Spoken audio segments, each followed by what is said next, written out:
Mas uma coisa que eles não dizem, ou duas coisas que eles não dizem, é que há as maldições, que no descumprimento daquelas leis existem as maldições, que são exatamente o oposto das bênçãos. Eu quero ler um pouco dessas maldições com os irmãos. Abre lá, por favor. Deuteronômio capítulo 28. Será, porém, que se não deres ouvido à voz do Senhor teu Deus, não cuidando em cumprir alguns dos mandamentos e alguns dos estatutos que hoje te ordeno, são todos? Vocês estão atentos, né? Não deixe enganar vocês. Fiquem atentos, porque Jesus falou que nos últimos dias apareceriam muitos falsos profetas.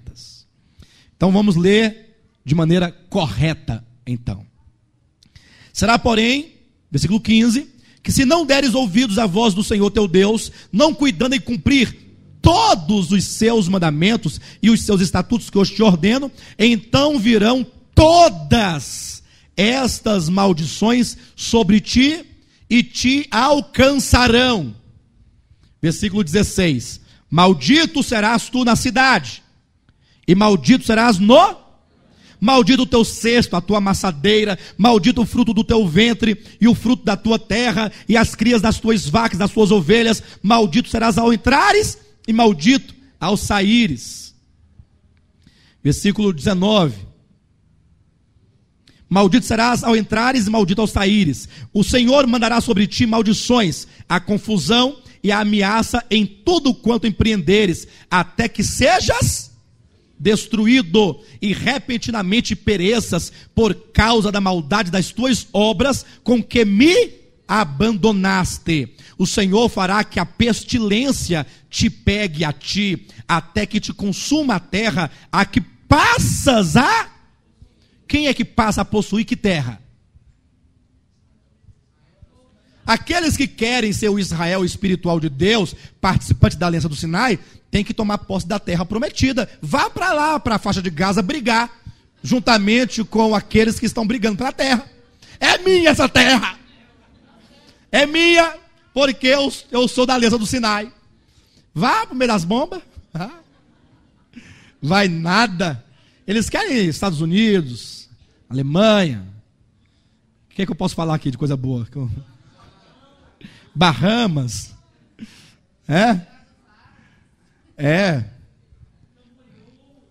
Camboriú. Quer saber de faixa de Gaza? Nada. O Senhor te ferirá com a tísica e a febre e a inflamação e com calor ardente e a secura e com o crestamento e a ferrugem, e isto te perseguirá até que pereças. Os teus céus sobre a tua cabeça serão de bronze, e a terra debaixo de ti será de ferro. Por chuva da tua terra, o Senhor te dará pó e cinza, dos céus descerá sobre ti, até que sejas destruído. O Senhor te fará cair diante dos teus inimigos, por um caminho sairás contra eles, e por 7 caminhos fugirás diante deles, e serás motivo de horror para todos os reinos da terra. O teu cadáver servirá de pasto a todas as aves dos céus e os animais da terra, e ninguém haverá que os espante. O Senhor te ferirá com as úlceras do Egito, com tumores, com sarna e com prurido, de que não possas curar-te. Pense um pouco antes de você querer ser o Israel de Deus para fazer parte dessa aliança. Eu não quero. Se eu estivesse com o povo de Israel, sendo hebreu naquele tempo, com o discernimento que tenho hoje, eu falaria para Moisés: estou fora. Deus propôs uma aliança. Eu não quero, Senhor, a tua aliança. Mas você não quer porque tu é rebelde? Não, é porque eu sou miserável. Leiam Romanos capítulo 7. Vocês verão quando ali é descrito aquele homem que tenta cumprir a lei e ele não consegue, e a Bíblia diz que ele tenta de novo, e ele torna a descobrir que ele não pode, e ele fala: o querer está em mim, não porém o realizar.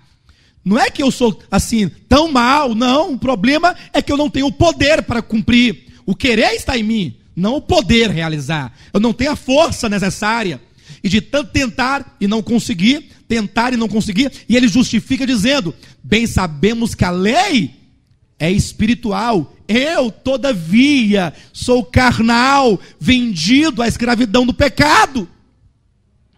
Até que ele chega à grande conclusão a que todo homem deveria chegar: miserável homem que sou. Veja como a Escritura, ela anda no sentido contrário ao sentido da cristandade. Enquanto as igrejas evangélicas estão dizendo que você é um super-homem, que você pode tudo, a Bíblia fala: você é um miserável, pode nada. Por que você não diz miserável homem que sou? Porque isso é derrota, eles dizem. Você não pode ficar com palavras de derrota. Você tem que falar que você pode, que você é capaz, que você vai conseguir e que Deus vai te prosperar. Mas não, a Escritura nos diz que o homem chega a uma condição e uma conclusão: miserável homem que sou. Em outras palavras, em mim não há força, em mim não há salvação. Aí vem a segunda parte do clamor, né? Quem me livrará do corpo desta morte? Quem me livrará quer dizer alguém que não seja eu, porque eu não dou conta. E aí surge a exclamação seguinte: graças a Deus por Jesus Cristo, o nosso Senhor. Aplauda Jesus Cristo.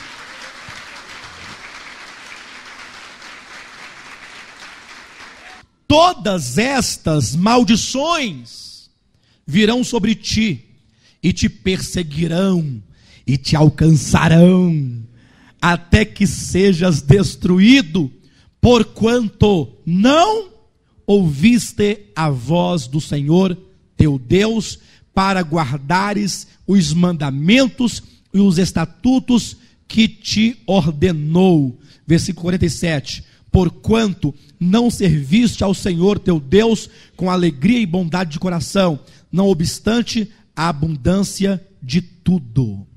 Enfim, essa aliança do Sinai é uma aliança exclusiva, porque foi feita com Israel. É uma aliança condicional, porque é feita na base da condição de o povo de Israel obedecer à lei. Se obedece, tem bênção. Se não obedece, não tem bênção. Terceiro, é uma aliança de natureza terrena. Por que é uma aliança terrena? Porque você poderá ler Êxodo 19, ou todo o livro de Deuteronômio está aí como a referência desta parte, de que todas as bênçãos prometidas por Deus nesta aliança são materiais. Não é prometido o reino milenar, não é prometido a vida eterna com Deus, não é prometido, como nós temos no Novo Testamento, essas bênçãos espirituais, mas tudo o que ali é prometido está no campo do material. Veja: bendito serás no campo, na cidade, a tua amassadeira, ou a tua panela, a tua despensa no lugar de teu celeiro, os teus animais, o teu dinheiro, o teu serviço, o céu vai trazer chuva, a terra vai produzir cereal. Tudo que envolve esta aliança é no campo material. Em suma, poderia-se dizer, a boa terra que Deus vos dá, que inclusive tem limites, desde o Líbano até, vocês lerem ali Josué capítulo 1, versículos 1, 2 e 3, Deus dá exatamente os limites geográficos dessa terra.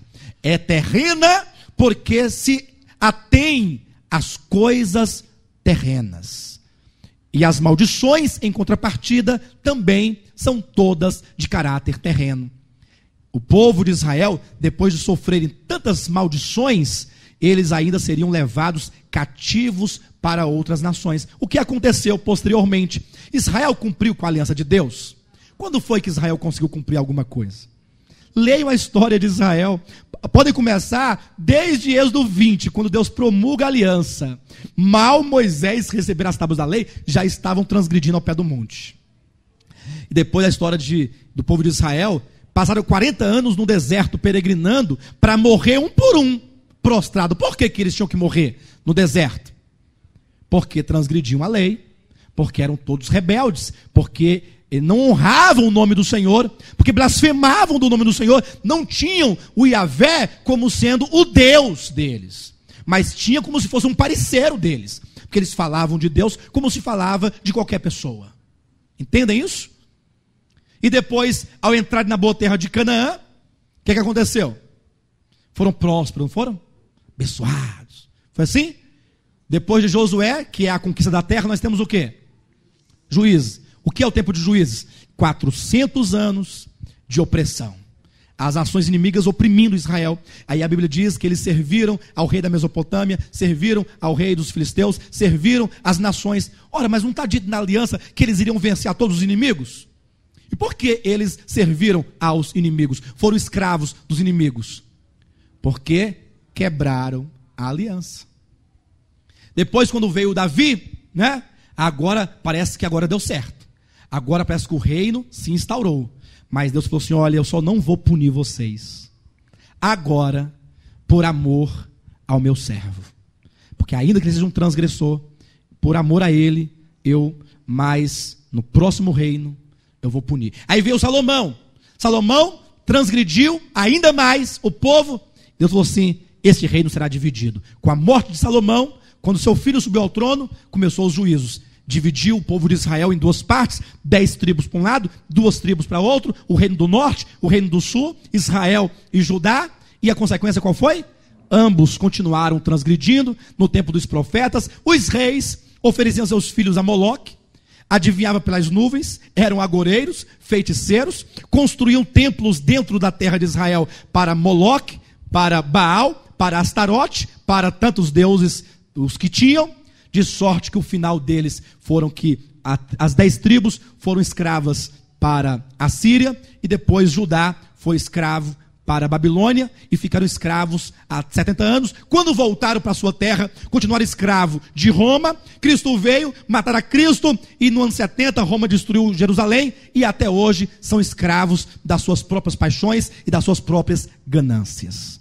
Israel nunca cumpriu com a aliança de Deus. Tiveram momentos de obediência, poucos momentos, como os crentes de hoje também têm raros momentos com Deus de fato e de verdade, e a maioria está mesmo à flor da pele nos seus pecados.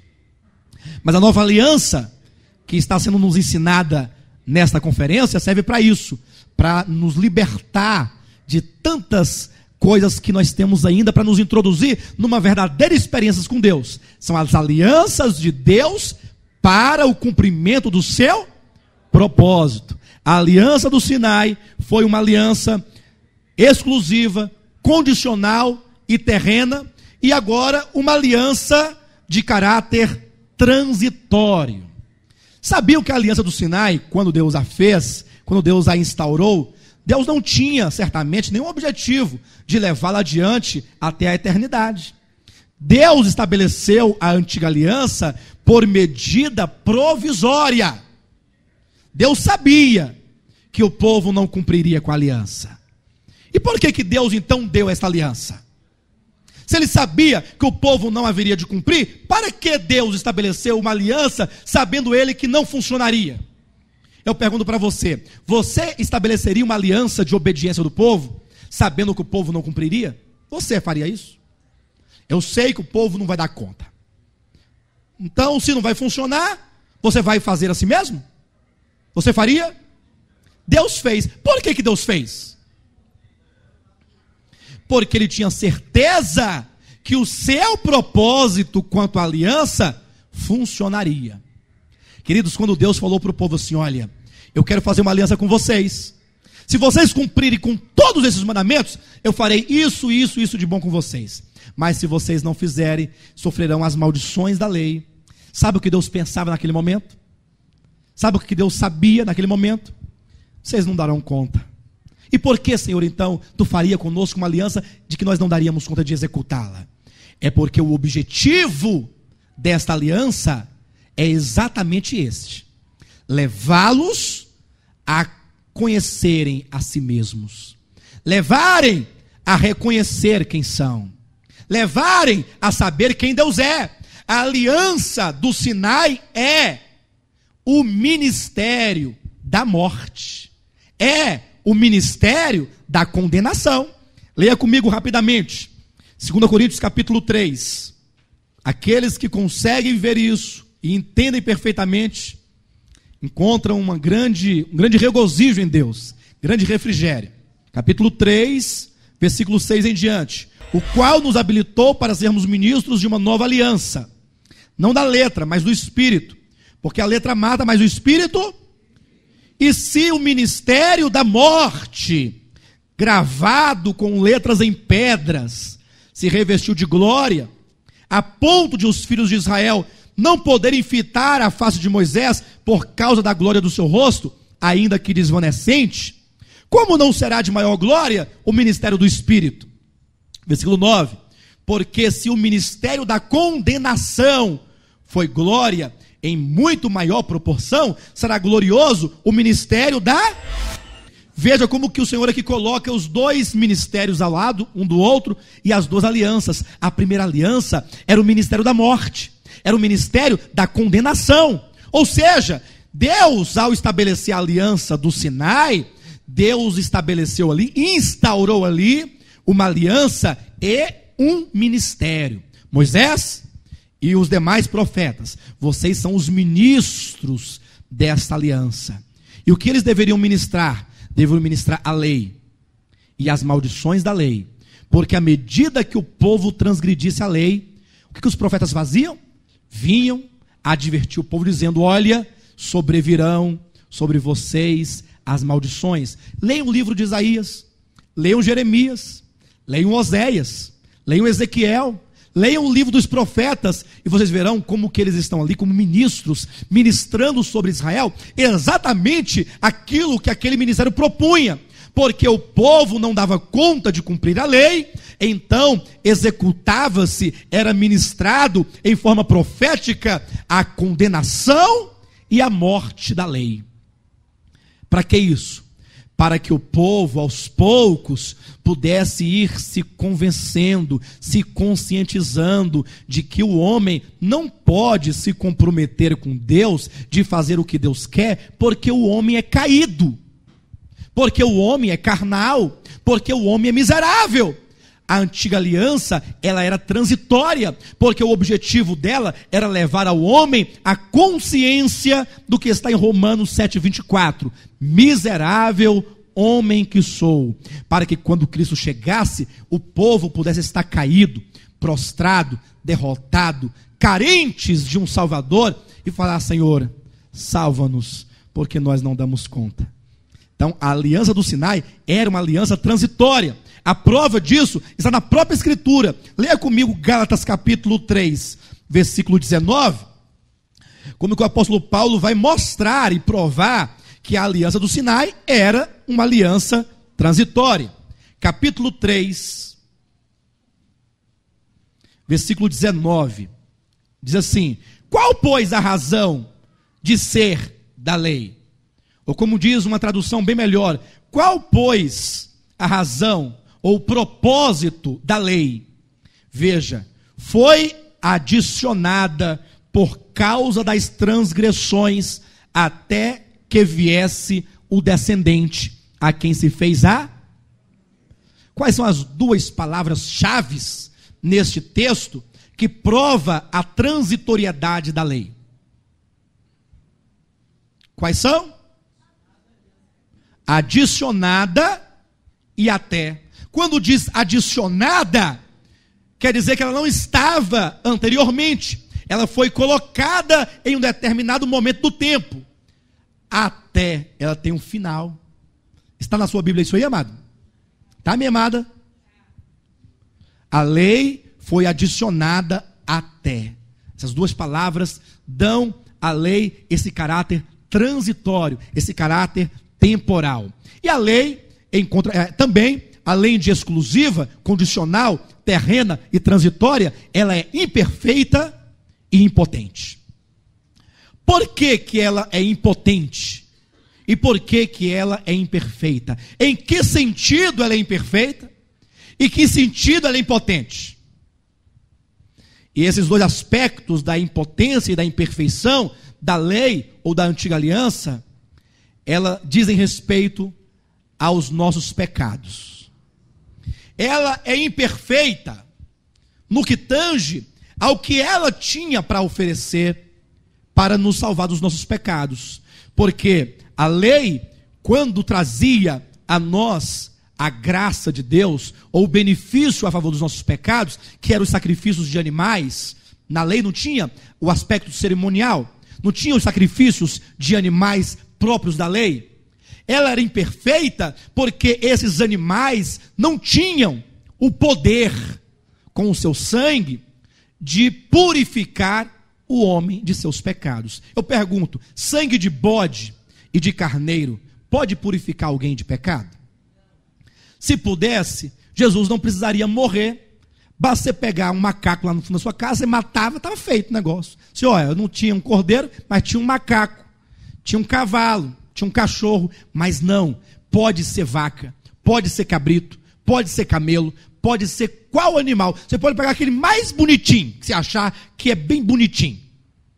Sangue de animais não podem remover os pecados. Ora, se não pode remover, então por que Deus deu esses animais como sacrifícios?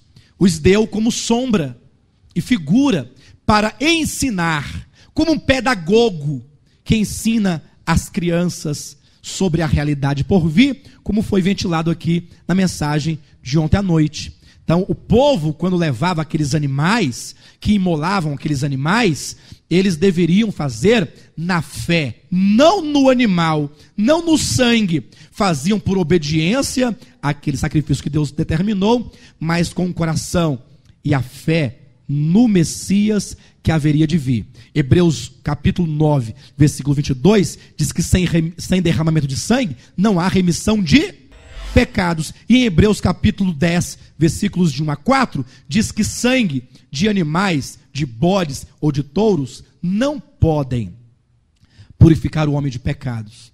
Então fazia o quê? Aquele sangue derramado apenas cobria os pecados. Como que faz assim, olha, tudo bem, você se arrependeu, Deus ouviu a sua voz, viu o seu arrependimento, então seu pecado vai ficar numa gaveta guardadinho. Você não será punido por ele, pelo menos por enquanto. E você então vai aguardar, esses pecados aguardarão quando o verdadeiro Cordeiro virá. Quando o Cordeiro de Deus, que é o Cristo, vier e o seu sangue for derramado, esse sangue sim vai remover os pecados que a antiga aliança apenas os cobriu. Tanto é que estava lá João Batista nas águas do Jordão, quando Cristo veio entrando. O que ele diz a respeito de Cristo? Eis um Cordeiro de Deus que encobre os pecados do mundo. Não?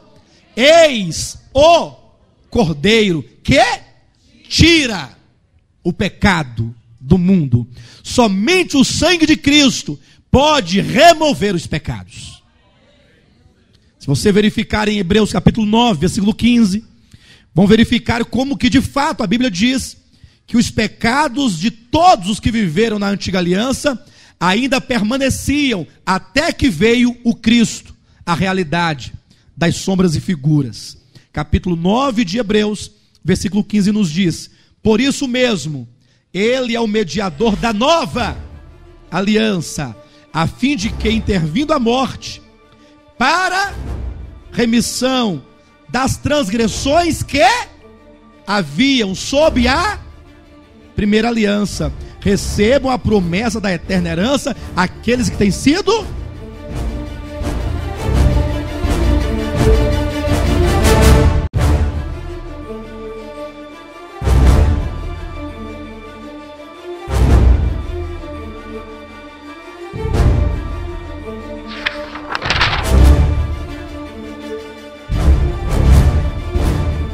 Queridos, nós estamos avançando, né? Começamos na sexta-feira à noite, falando ali mesmo sobre alguns pontos importantes, tirando algumas dúvidas concernente a Mateus capítulo 5, versículo 17. Apresentamos o tema, mostrando o que significa odre velho, vinho novo, baseado na palavra de Jesus Cristo aos discípulos de João, que o questionaram, dizendo: por que que os discípulos de João jejuavam? E por que que os fariseus também jejuavam? E por que que os discípulos de Cristo não jejuavam? Está em Mateus capítulo 9, versículos 15, 16, 17. Jesus então responde dizendo que os discípulos dele haveriam sim de jejuar posteriormente, mas que algo deveria ficar muito claro na mente e no coração dos discípulos, é de que não se pode colocar remendo de pano novo numa veste velha, não se pode colocar o vinho novo dentro de um odre velho. Jesus, com esta parábola, ou essas duas parábolas, a parábola da veste velha e do remendo novo, e a parábola do odre velho e do vinho novo, Jesus evoca neste momento os conceitos das coisas velhas e das coisas novas. Na verdade, isso não é novo no Evangelho de Mateus, porque no capítulo 13, inclusive, nós vamos encontrar o capítulo 13 mesmo de Mateus, nós vamos encontrar uma recorrência, quando Jesus acaba de falar ali sobre as 7 parábolas do reino dos céus. Ele faz o desfecho daquelas parábolas, apresentando uma 8ª, dizendo que o pai de família, que bem sabe das coisas de Deus, é aquele que extrai ou que tira do seu depósito coisas novas e coisas velhas. Então Jesus continuamente trazia esse conceito à mente dos seus discípulos, porque com a vinda do Messias se instaurava uma nova aliança em referência à primeira, ou em relação à primeira aliança.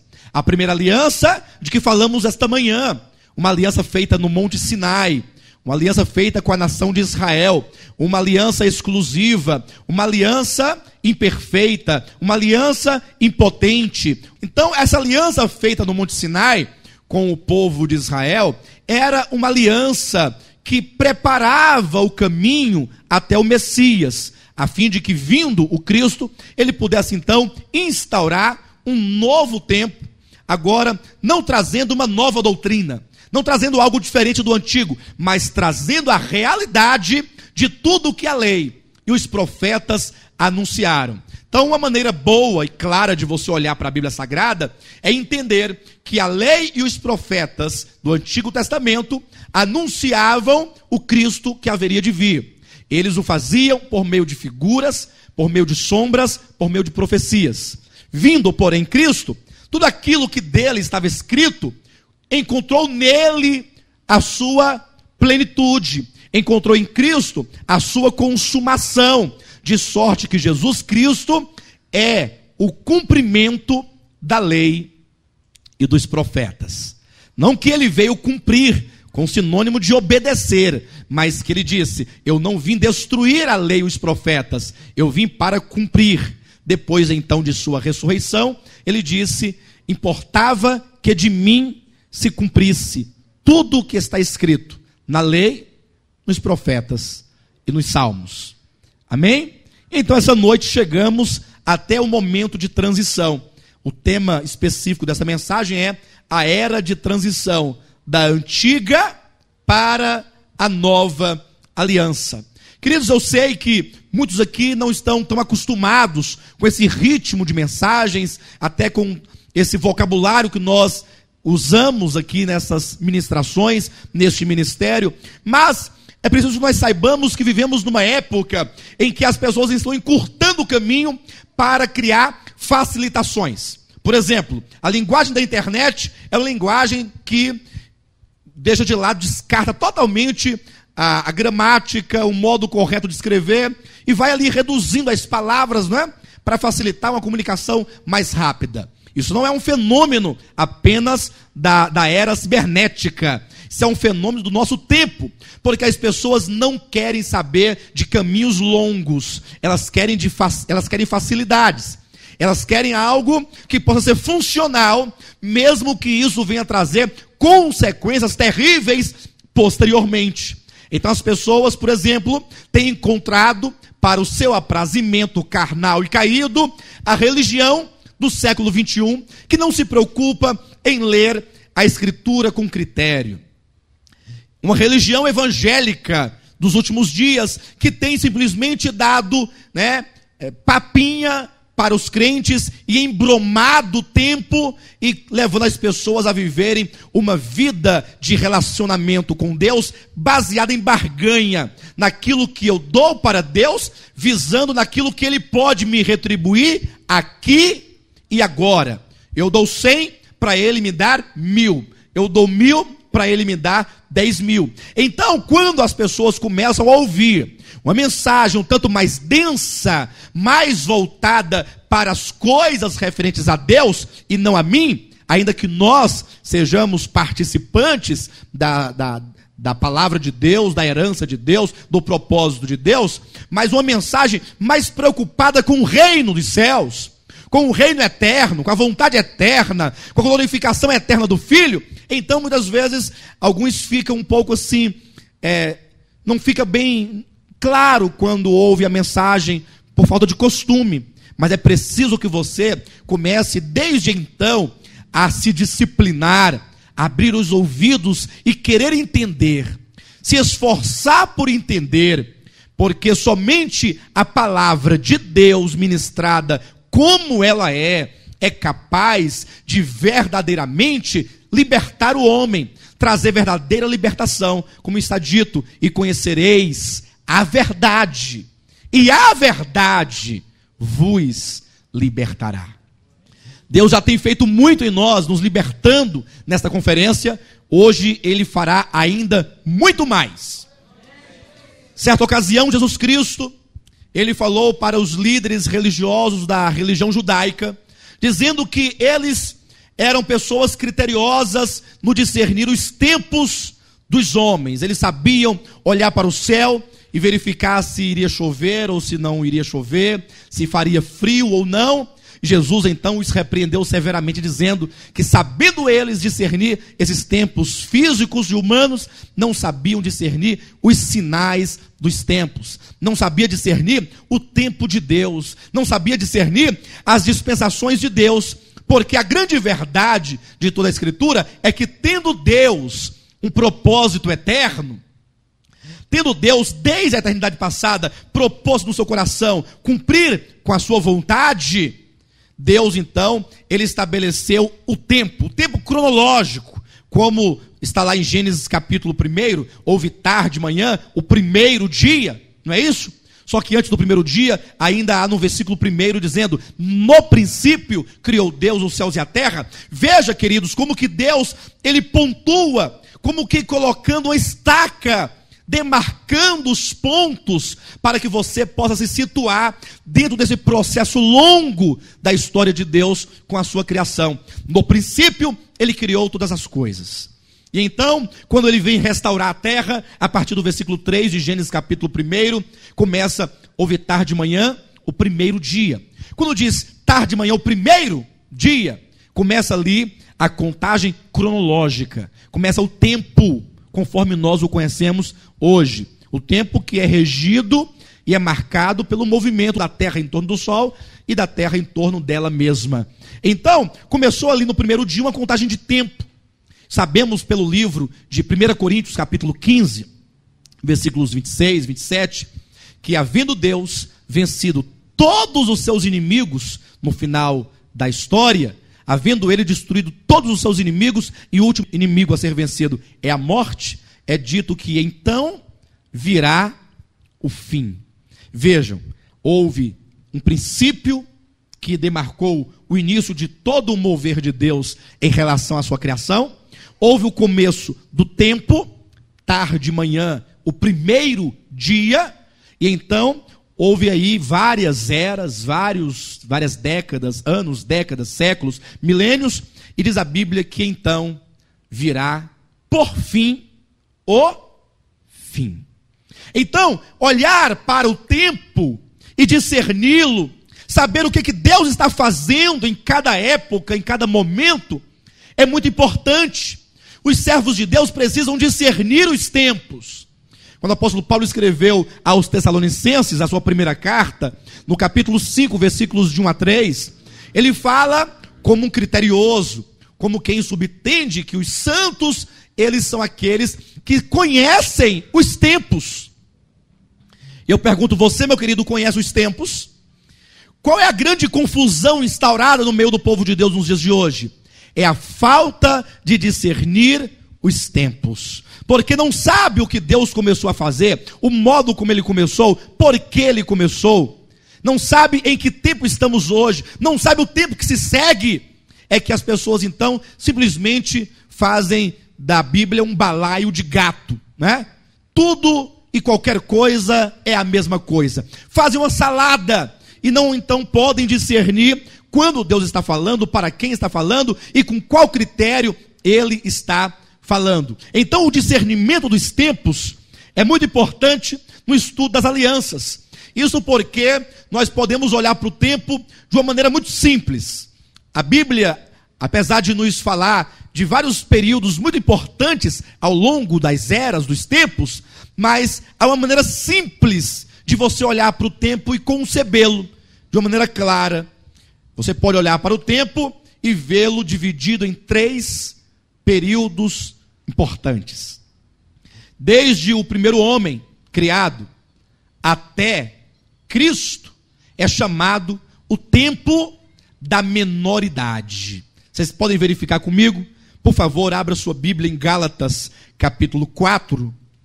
Digo, pois, que durante o tempo em que o herdeiro é menor, em nada difere de escravo, posto que ele é senhor de tudo, mas está sob tutores e curadores até ao tempo determinado pelo Pai.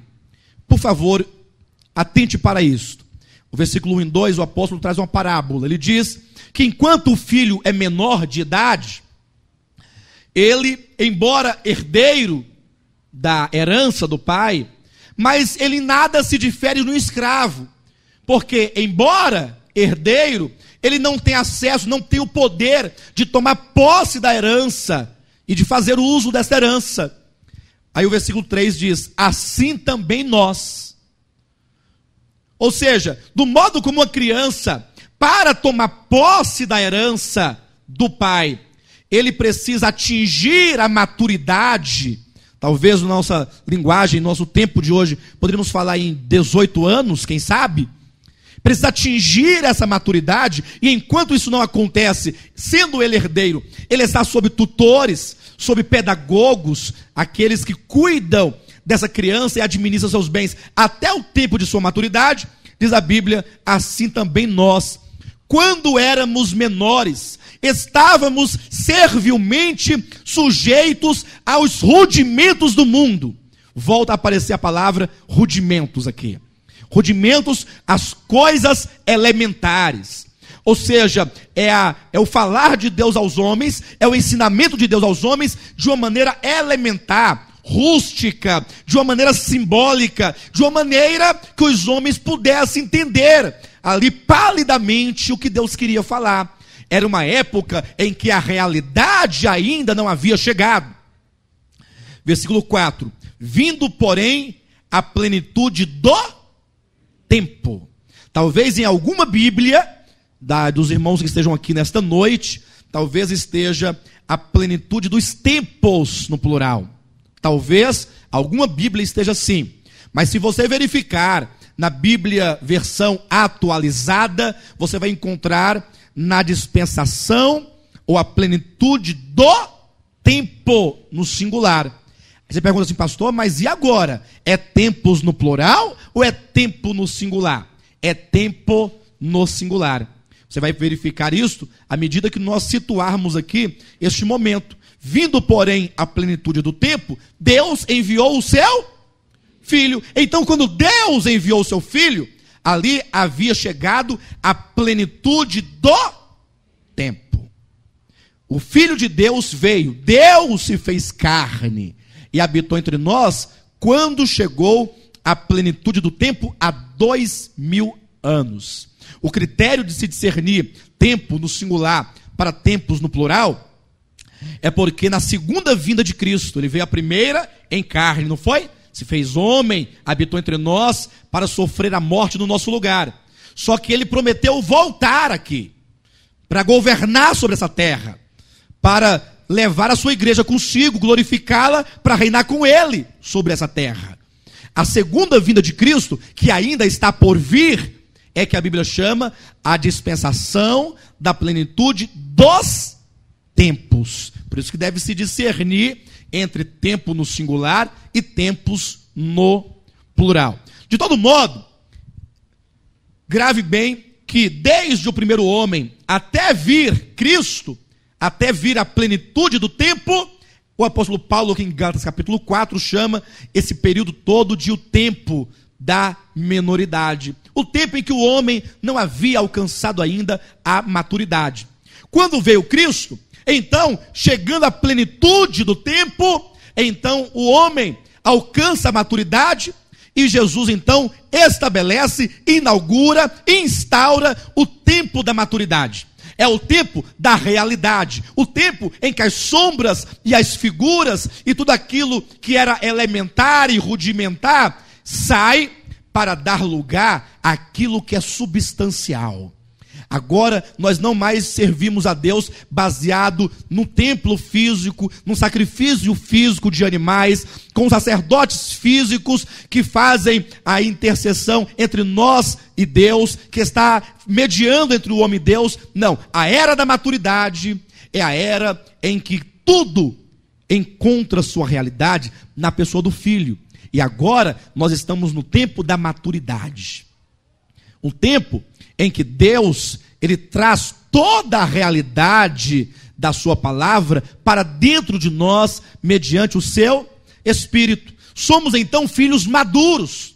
Somos então pessoas do tempo desta era madura. E portanto, estamos agora aguardando que se estabeleça o terceiro período. Efésios, capítulo 1, versículo 9 e 10, como diz: desvendando-nos o mistério da sua vontade, segundo o seu beneplácito que propusera em Cristo, de fazer convergir nele, veja, na dispensação da plenitude dos tempos, todas as coisas, tanto as do céu, como as da...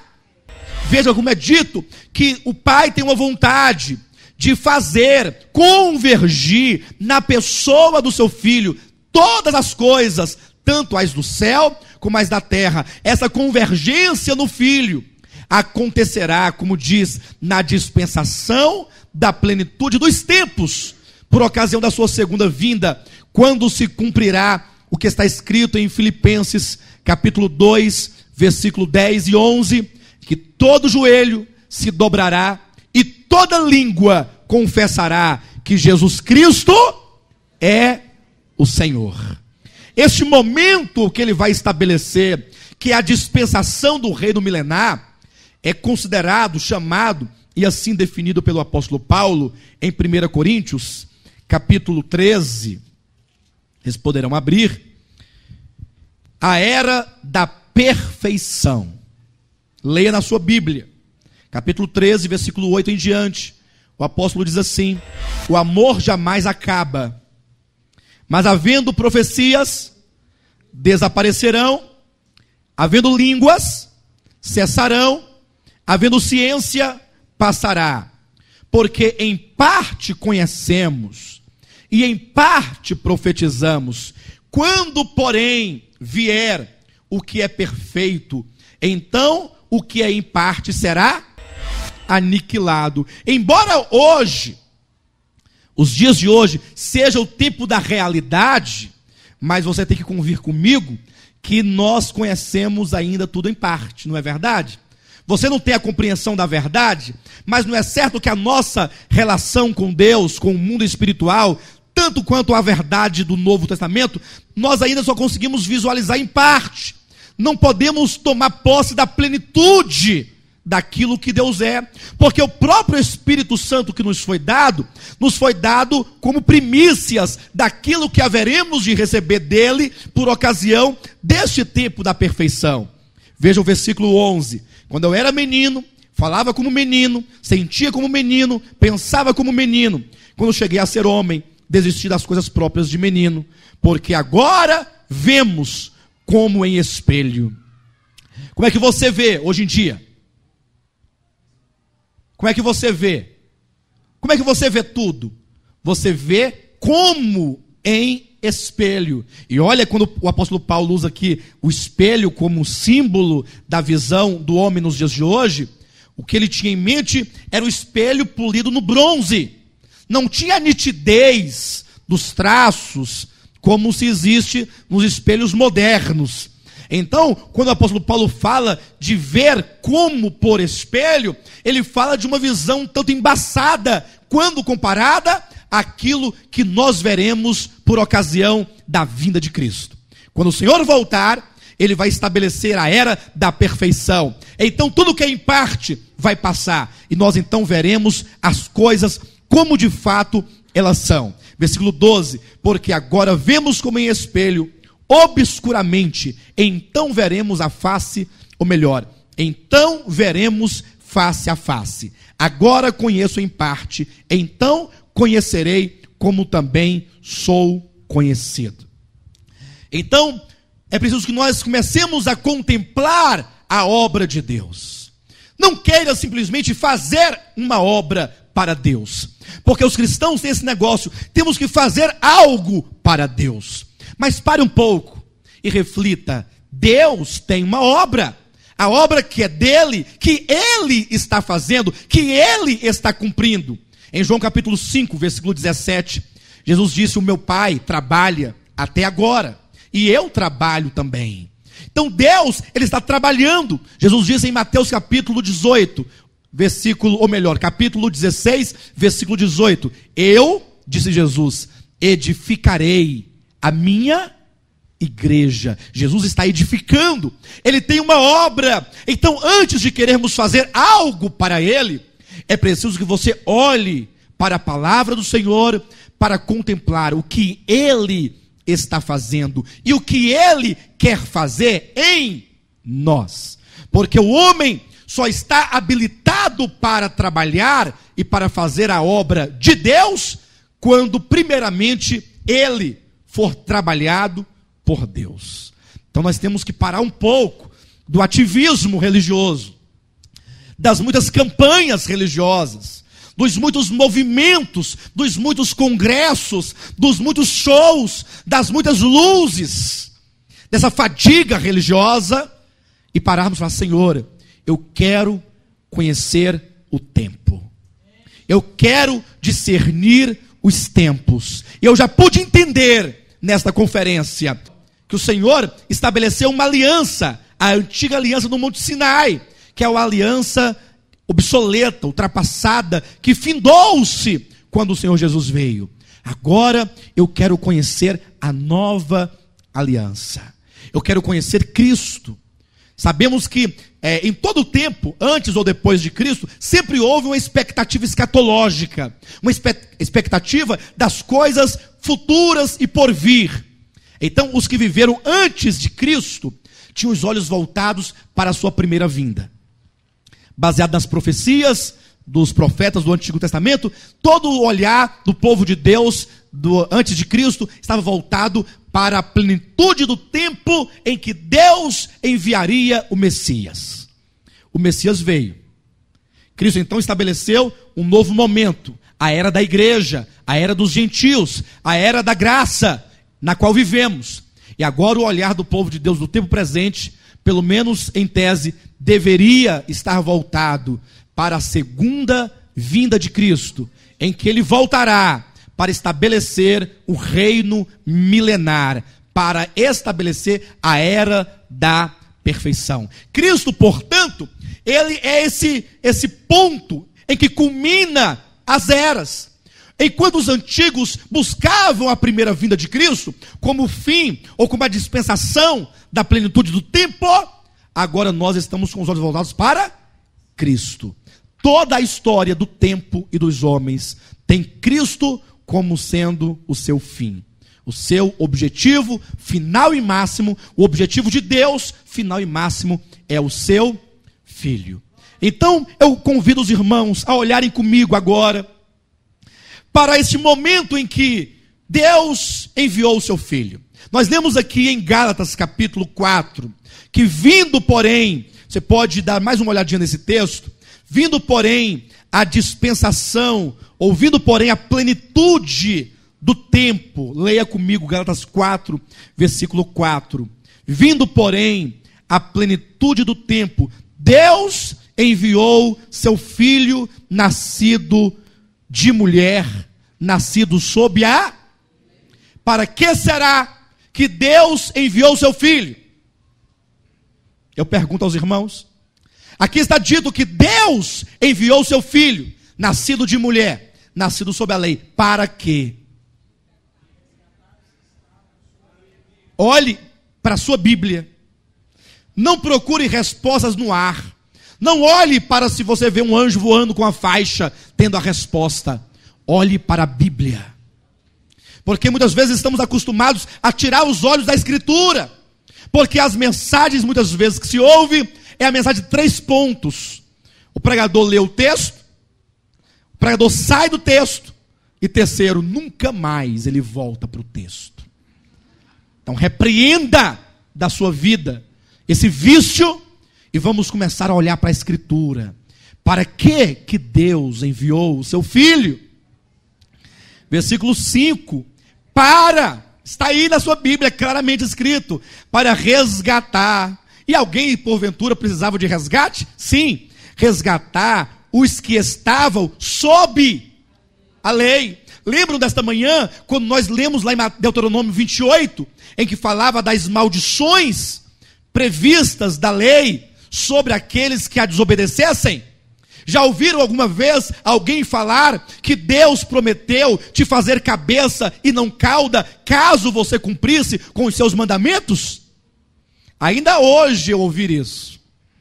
Cheguei em casa, enquanto o almoço ainda acabava de fazer, eu ainda hoje ouvir novamente o pregador dizendo para que os crentes tomassem cuidado com textos isolados. E falou assim: muitos crentes andam dizendo que Deus vai fazer ele cabeça e não cauda, só que você está tomando um texto isolado. Eu falei: que coisa linda. Olha, ele vai revelar a vontade de Deus. Ele falou assim: leia o restante, se obedecer aos meus mandamentos. Eu falei: vejam, queridos. Assim, mas está errado, pastor. Talvez você não esteve aqui hoje de manhã e você não esteja compreendendo exatamente. Mas quando Deus deu a lei, Deus sabia que o homem não era capaz de cumpri-la. Até porque as bênçãos ali prometidas para aqueles que estavam sob aquela aliança do Sinai, era uma aliança que dependia da obediência absoluta do homem. Se guardar todos os mandamentos que hoje eu te ordeno. Eu pergunto a você, você já sabe quais são esses mandamentos todos que deveriam ser guardados para que aqueles que estavam naquela aliança tivessem o direito àquelas bênçãos prometidas? É certo que eu penso, talvez no meu ponto de vista, que nenhum desses que acreditam em Deuteronômio 28 para os dias de hoje, nenhum deles sabem ou já viram a totalidade dos mandamentos ali exigidos para que eles cumprissem. Então, se o homem não é capaz, e alguém diz: pastor, mas quem disse que nós não somos capazes? Que o homem não é capaz? Ora, basta que você leia, por exemplo, Atos capítulo 15, quando houve um concílio em Jerusalém, e ali se discutia a respeito do destino dos gentios, aqueles que se convertiam a Jesus Cristo. Porque os judeus queriam que os gentios passassem a guardar a lei do modo como eles queriam guardar. Aí foi quando o apóstolo Pedro disse: se nossos pais nunca conseguiram guardar a lei, por que queremos colocar sobre os gentios um fardo que nem nós judeus conseguimos levar?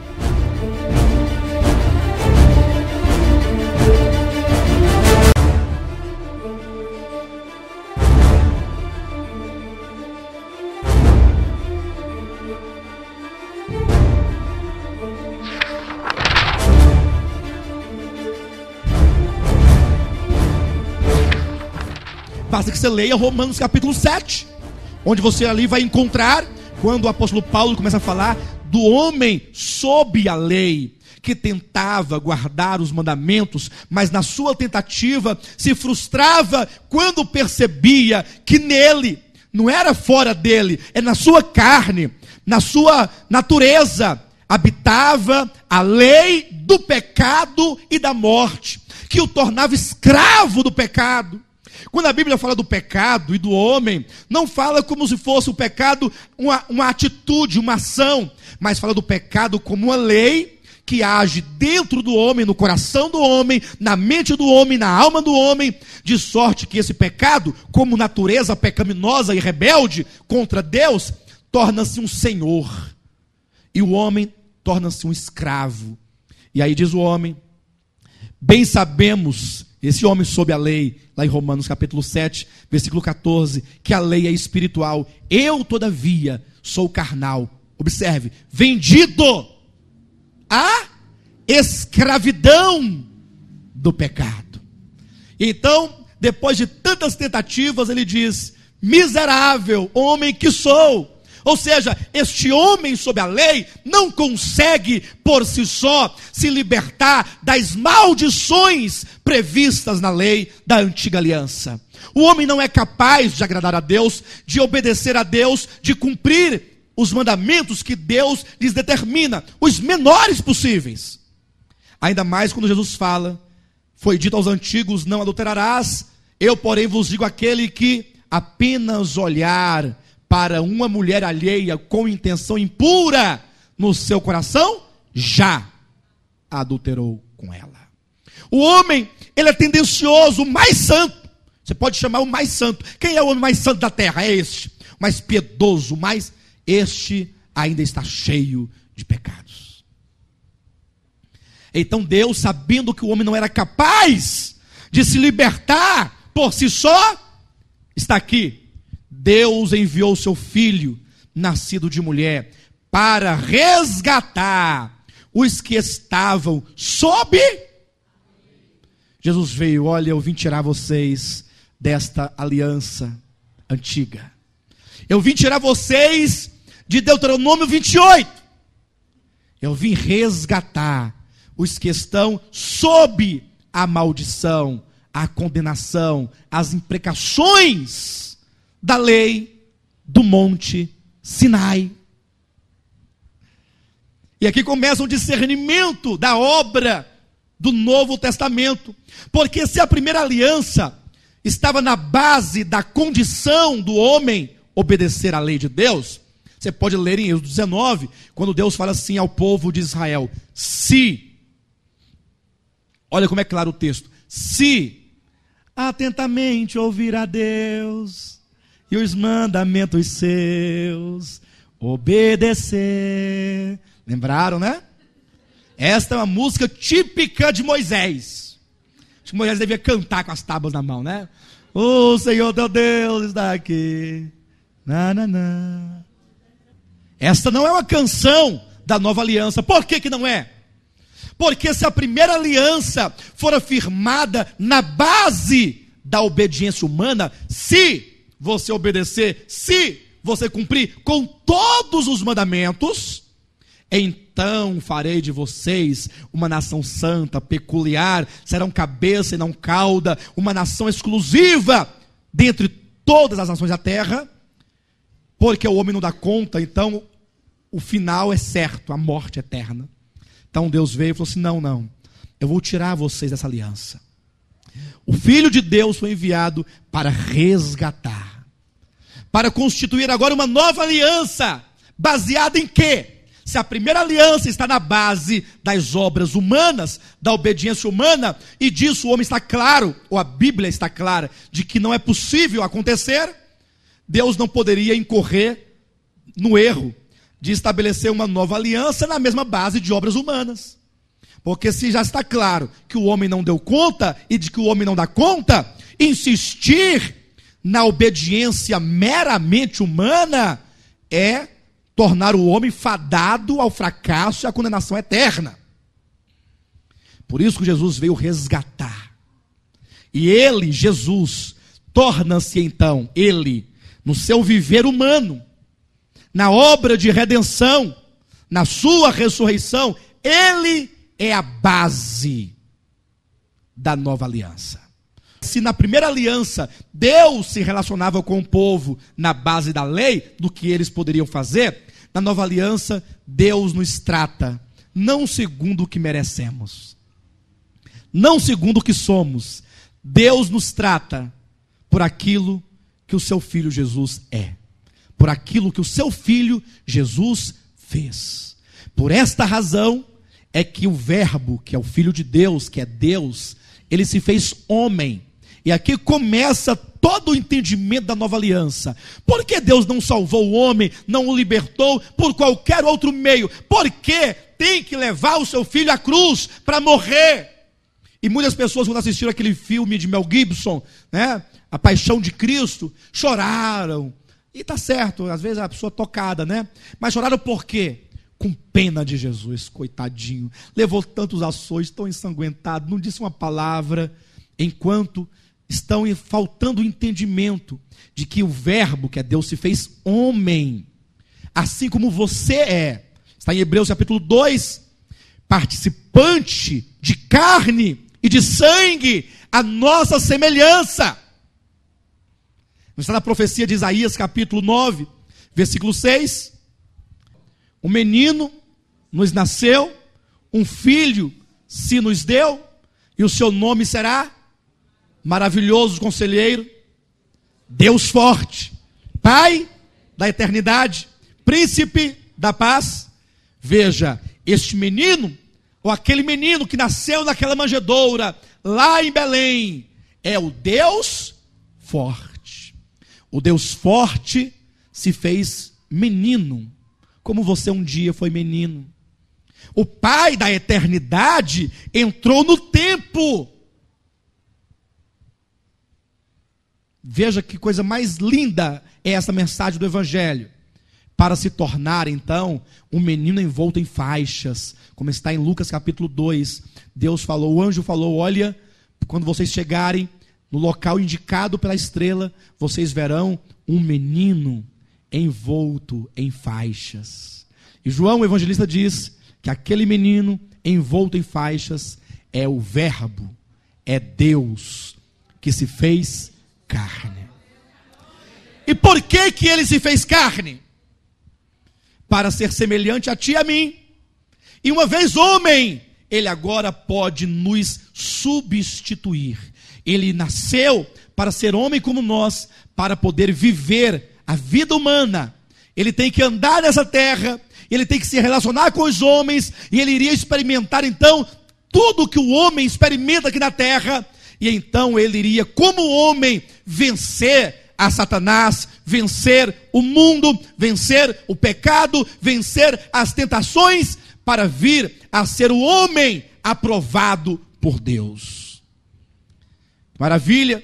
Quando nós lemos os evangelhos, nós podemos observar como que cada passo de Cristo, cada andar, cada movimento de Cristo, os evangelistas vinham dizendo, isto aconteceu para que se cumprisse a Escritura, que havia dito a seu respeito, e conforme Cristo trazia a realidade da lei dos profetas, a luz da antiga aliança ia se apagando, e se apagando, à medida que a figura encontrava-se com a realidade, a glória de uma nova aliança ia nascendo, para iluminar a mente, o coração e a alma, e habitar dentro de todos aqueles que viessem a crer que Jesus Cristo é o Cordeiro substituto que Deus enviou para sofrer em o nosso lugar tudo aquilo que cabia a nós em consequência dos nossos próprios pecados.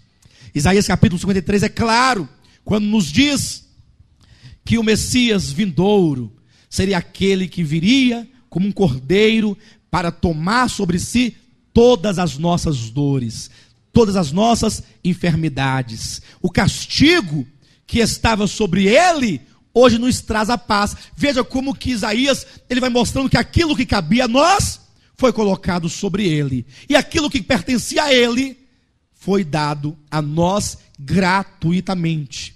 O Evangelho é, na verdade, essa grande notícia de que há salvação para o homem, o que ele nunca conseguiu e nem poderia conseguir, por intermédio da lei. Por isso que quando Cristo Jesus veio à terra, que ele começou a transitar entre os homens, as suas primeiras palavras foram estas: o tempo está cumprido e é chegado o reino dos céus. Marcos, capítulo 1, versículo 15. Ele diz: o tempo está cumprido. Aquilo que estava predito chegou. E agora então começa-se um novo momento. E aí nós vamos entender como que Jesus Cristo, depois de ter pregado, de ter ensinado, de ter instruído, através de parábolas, de pregações, Jesus andava de cidade em cidade, de aldeia em aldeia, anunciando que o reino dos céus era chegado. Chegou o grande momento em que ele deveria, em o nosso lugar, sofrer todas as imprecações da lei. Tudo que a lei dizia que o homem transgressor tinha que receber, Jesus haveria de receber sobre ele. Leia comigo Gálatas capítulo 3, versículos 13 e 14. Veja como está dito: Cristo nos resgatou da maldição da lei, fazendo-se ele próprio maldição em nosso lugar. Porque está escrito: maldito todo aquele que for pendurado em madeiro. Veja o que a Escritura está dizendo: Cristo nos resgatou da maldição da lei. Tudo que a lei dizia que recairia sobre o homem como consequência de maldições, Cristo já levou. E portanto, não podemos jamais permitir que algum chamado homem de Deus possa querer lançar de volta as maldições que Cristo já sofreu. Talvez você já ouviu algum dia alguém te fazendo ameaças, dizendo que você tem que fazer isso ou aquilo, de acordo com o Antigo Testamento, que tem que trazer isto ou aquilo, porque senão as maldições ou os gafanhotos, o devorador, o cortador, o migrador, o afanador, vai à sua casa tirar aquilo que é seu. Você deve dizer: está repreendido em o nome de Jesus, porque Cristo já nos resgatou da maldição da lei, fazendo-se ele próprio maldição em o nosso lugar. Aplauda Jesus Cristo. Glória a Deus. Glória a Deus. Glória a Deus. Quando Jesus foi preso ali no jardim do Getsêmani, que logo começou a sofrer já os primeiros maus tratos que o levariam finalmente à cruz do Calvário, ele já começava a receber toda a condenação que cabia a ti e que cabia a mim, que cabia a todos os homens. E a Bíblia então narra, ainda que de uma maneira muito rápida, muito sintética, os 4 evangelhos mostram como que o Senhor, Deus feito homem, o Cordeiro inocente, sem culpa, sem pecado, como que ele foi recebendo as maldições sobre ele. Colocaram sobre os seus ombros ali o madeiro, a cruz, e agora Jesus caminhava em direção ao monte chamado Calvário. Nós temos que neste momento fazer uma sincronia, como nós falamos pela manhã, que a leitura e interpretação da Bíblia devem ser sincrônicas. Não podemos ler os textos isoladamente. Devemos nos lembrar que lá no livro de Êxodo, capítulo 19, no tempo distante, remoto, um dia Deus desceu do céu à terra sobre o monte Sinai. E quando Deus, naquele tempo, no tempo de Moisés, desceu sobre o monte Sinai, ali ele esteve para fazer uma aliança com os homens daquele tempo, com a nação de Israel.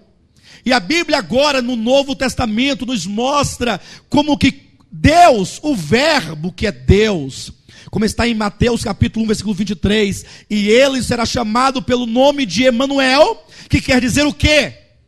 Deus conosco. Ora, se é Deus conosco, quem ele é? É Deus conosco.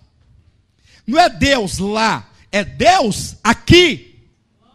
Porque o verbo estava com Deus, e o verbo era Deus. E o verbo se fez e habitou entre nós. Portanto, Deus também veio ter uma comunhão e estabelecer uma aliança com o homem em um segundo monte, que é o Monte Calvário, que é a nova aliança. Em 2 momentos, Deus desceu em 2 montes diferentes para firmar 2 alianças distintas. Mas como foi o cenário quando Deus desceu no Monte Sinai? Eu pedi aos irmãos que guardassem aquela imagem de Êxodo 19, vocês lembram? Vamos ler aqui o livro de Hebreus, capítulo 12, como que o escritor aos Hebreus coloca este momento. Hebreus, capítulo 12, abra sua Bíblia em nome de Jesus, e deixa Deus lançar luz sobre o seu coração agora, porque esta porção é uma das mais belas da Escritura, quando se referem à antiga e à nova aliança. Capítulo 12 de Hebreus, versículo 18, o apóstolo dizendo a nós, do tempo do Novo Testamento, dizendo assim: ora, não tendes chegado.